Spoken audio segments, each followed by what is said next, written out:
My lords, ladies and gentlemen, it is my most sorrowful duty to announce to you the death of my beloved mother, the Queen.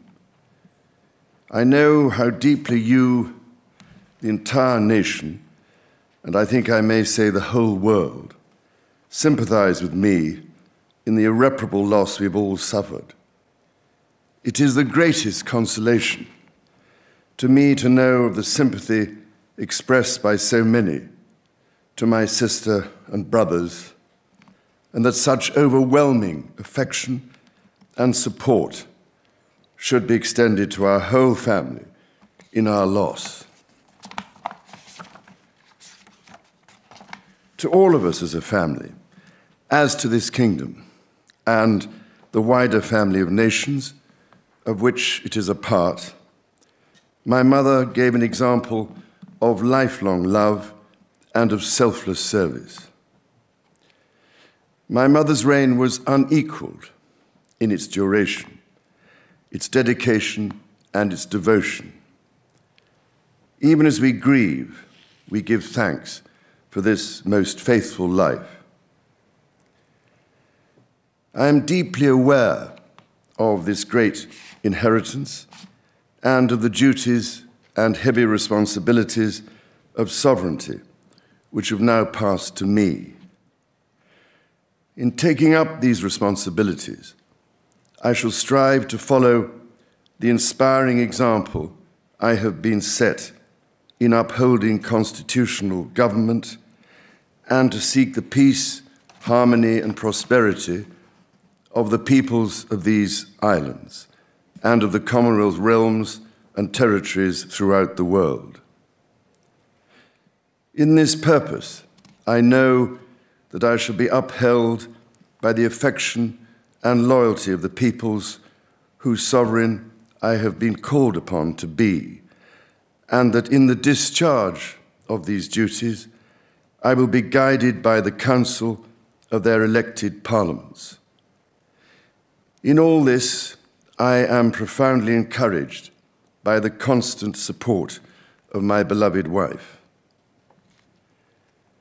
I take this opportunity to confirm my willingness and intention to continue the tradition of surrendering the hereditary revenues, including the Crown Estate, to my government for the benefit of all, in return for the sovereign grant which supports my official duties as head of state and head of nation. And in carrying out the heavy task that has been laid upon me, and to which I now dedicate what remains to me of my life, I pray for the guidance and help of Almighty God. I have with humble duty to crave your Majesty's permission for the publication of your gracious speech. Approved. Concerning the security of the Church of Scotland.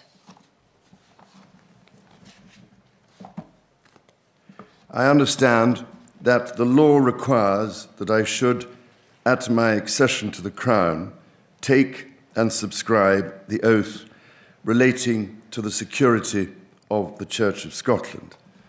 I am ready to do so at this first opportunity.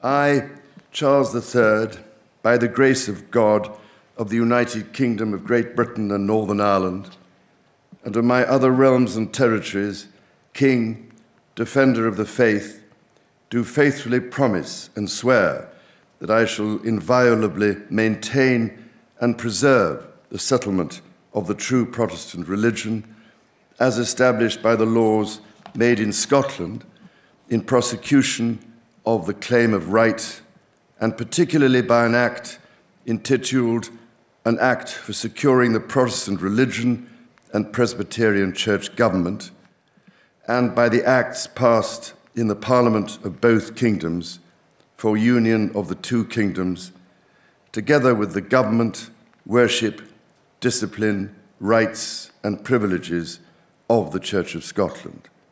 So help me God. I now invite Your Majesty to subscribe both copies of the instrument, confirming the oath has been taken.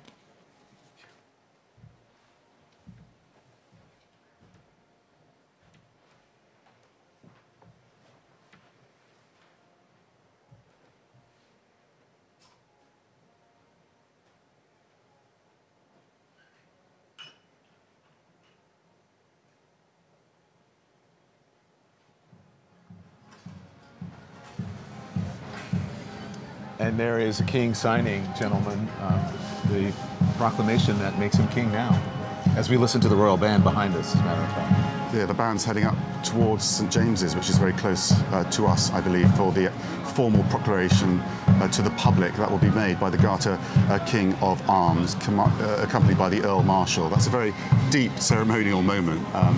We can talk about pomp and pageantry. That's well, on cue. Yeah, absolutely. To have the royal band behind us. So he's signing the proclamations. This is his last formality, really, as monarch, because now he has the approval, effectively, of the church.